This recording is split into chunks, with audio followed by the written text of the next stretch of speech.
Hello and good evening. I'm Amirul Aiman. Here are our top news for tonight. President Xi Jinping doubles down on China's claim over Taiwan during a high-stakes call with President Donald Trump, and regional tensions intensify as Japan's Prime Minister Sanae Takaichi moves to strengthen ties with Trump, adding fresh pressure to the China-Taiwan dynamic. All that and more coming up on AWANI International.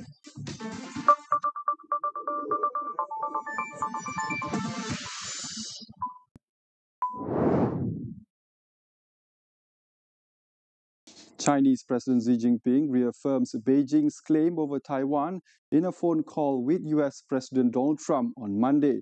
According to China's foreign ministry, Xi described Taiwan's return to China as part of the post-war international order. The call between the two leaders also touched on Ukraine and efforts to build on a fragile trade truce between the US and China. However, Taiwan remained a focus as tensions between Beijing and Tokyo continue to rise. China is in a diplomatic dispute with Japan over the island, following comments from Japanese Prime Minister Sanae Takaichi suggesting Tokyo could intervene if Taiwan were attacked. The US does not recognize Taiwan as a sovereign state, yet it remains the island's principal partner and supplier of defense equipment. According to Chinese officials, Trump acknowledged the significance of the Taiwan question. Following the call, Trump, in a social media post, praised extremely strong US China relations, but did not mention Taiwan. Trump also confirmed that he intends to visit China in April, with Xi scheduled to travel to Washington in 2026. Monday's discussion follows a meeting in October, the first between the two leaders since 2019, as both countries attempt to stabilize their trade relationship. Japan's Prime Minister Sanae Takaichi says US President Donald Trump has reassured her of his support, calling them extremely good friends and inviting her to reach out at any time. The remarks came during their first conversation since tensions with China escalated over Takaichi's remarks that a Chinese attack on Taiwan could trigger Japanese military action. Her comments angered Beijing, leading to travel boycotts and heightened tensions. Trump has remained publicly silent on the rising tensions between Japan and China, a silence that has unsettled some officials in Tokyo. However, the US ambassador to Japan, George Glass, said Washington stood behind Japan in the face of what he described as China's coercive behavior. Following the call, Takaichi said Trump viewed their relationship as friendly and reliable and that he encouraged regular communication. Japan, with support from the US, has expanded its military capabilities in response to China's growing influence and assertiveness.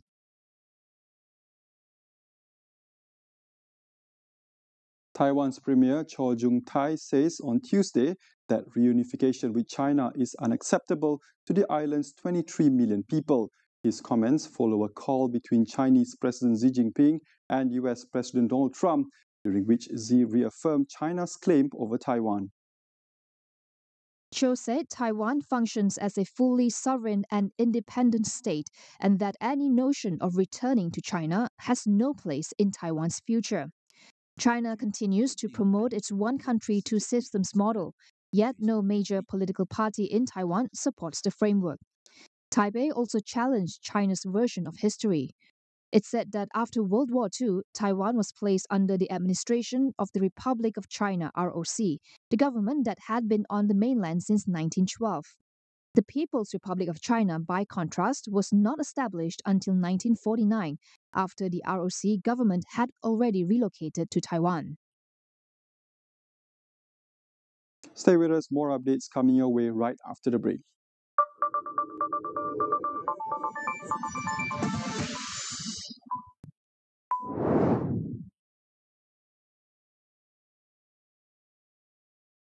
Kementerian Pendidikan bertanggungjawab sepenuhnya terhadap keselamatan murid dan pelajar sewaktu mereka di sekolah.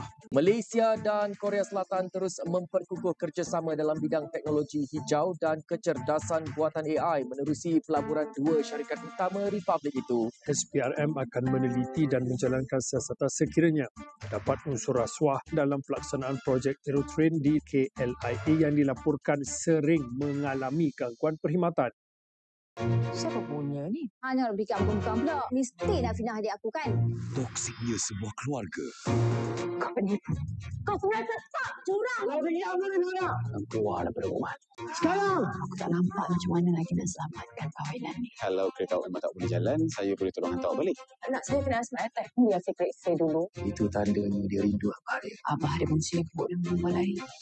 Bahagia yang tertangguh di Astro dan Astro Go.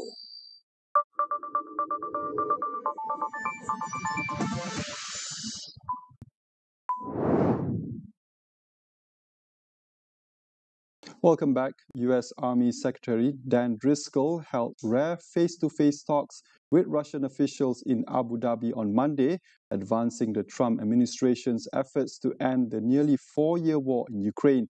The meetings come amid growing anxiety in Kyiv and across Europe over Washington's shifting approach and a peace plan increasingly seen as leaning towards Moscow's demands. Driscoll is also expected to meet Ukrainian officials while in Abu Dhabi, though it is still unclear who is representing either side. Last week, the US unveiled a 28-point proposal calling for Kyiv to cede territory, restrict its military, and forego NATO membership. Ukraine has long rejected. The proposal has also increased pressure on Ukrainian President Volodymyr Zelensky, who is grappling with a political crisis at home following a corruption scandal and ongoing Russian gains on the battlefield. European governments also fear that such a deal could embolden Moscow and leave the region more vulnerable to future aggression. The meeting comes as Washington attempts to persuade both sides to adopt a modified version of the plan, one US and Ukrainian officials have been trying to adjust to address Kyiv's concerns.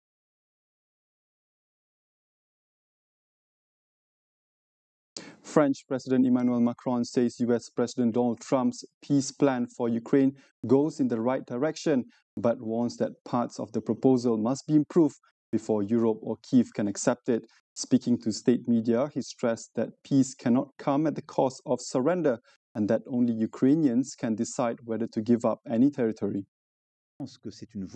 Macron added that the US proposal provides insights into what Russia might consider acceptable, but insisted that does not mean Europe or Ukraine must agree.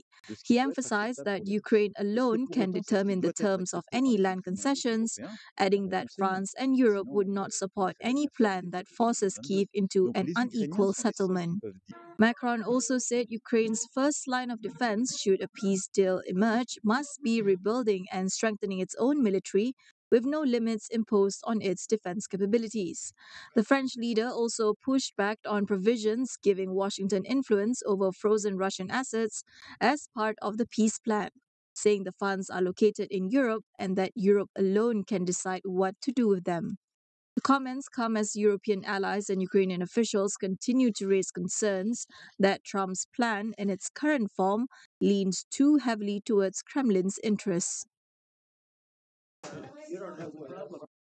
The Gaza Humanitarian Foundation (GHF) says it is winding down its aid operations in the Palestinian territory after nearly 6 months. The privately run group, backed by the United States and Israel, has faced widespread criticism. The United Nations reported that hundreds of Palestinians were killed while seeking food near aid sites operated by the company, with most casualties caused by Israeli fire amid chaotic conditions. The controversial group, which took charge of aid distribution in May after Israel restricted the United Nations role, announced that it was permanently shutting down after fulfilling its mission of distributing more than 187 million free meals to civilians in Gaza. The foundation had already closed distribution sites after a U.S. brokered ceasefire took effect 6 weeks ago. The UN was sharply critical of the organization, pointing out that it operated only 4 distribution sites, compared with the UN's former network of 400. In August, a UN panel reported that the foundation's aid had been misused for covert military and geopolitical purposes. The group never revealed its sources of funding and said little about the armed contractors who operated the sites. UN rapporteurs later called for the group to be dissolved. A spokesman for Hamas said the organization must be held accountable for the harm caused and urged human rights groups to ensure it faces responsibility for deaths, injuries, and what he described as involvement in a starvation policy attributed to Israel. The head of Sudan's Rapid Support Forces announces on Monday that his paramilitary group will enter an immediate 3-month humanitarian truce. The declaration comes after US President Donald Trump pledges to support efforts to end the war that has pushed Sudan into famine. Earlier this month, the United States, the United Arab Emirates, Egypt, and Saudi Arabia, known collectively as the Quad, proposed a 3-month ceasefire to be followed by peace talks. The RSF initially accepted the plan but then carried out drone strikes on army positions. Monday's announcement appeared to mark a unilateral ceasefire. RSF General Mohammed Hamdan Dagalo said he would begin the truce in response to international efforts, including those led by Trump. He also urged the Quad to press Sudan's army to join the initiative.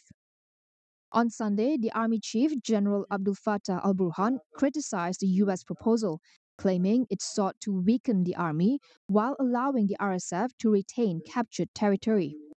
He said the Sudanese public would not accept RSF fighters remaining in the country or taking part in any future political process. Burhan further rejected what he called U.S. claims of Islamist influence within his government. The war, which began in April 2023 during disputes over integrating the army and the RSF, has driven Sudan into famine and killed tens of thousands of civilians, many in ethnically targeted attacks.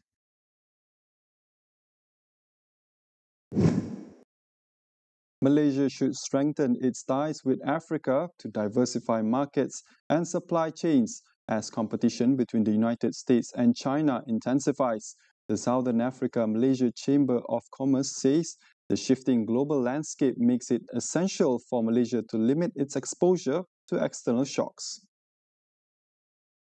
Therefore, in Malaysia's interest, it's optimal to look at Africa as a provision of diversified markets, resources, and new supply chains that will help Malaysia reduce exposure to geopolitical shocks. Two, it's also in terms of South-South cooperation and our ambitions around BRICS. It shows Malaysia's intent to deepen cooperation on the shared agenda around fairer trade rules, development financing, and inclusive global governance.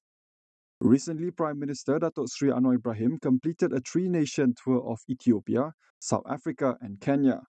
His journey began in Addis Ababa before he travelled to Johannesburg for a working visit and the G20 Leaders Summit. Salim also noted that South Africa serves as a practical gateway for Malaysian companies entering the African continent, supported by its industrial base and strong logistics, finance, retail, telecommunications, and manufacturing sectors. And it also provides a pathway for Malaysia to scale into the continent through the African Continental Free Trade Agreement. Basically, it offers access to a market of 1.3 billion consumers with a 2.8 trillion economy.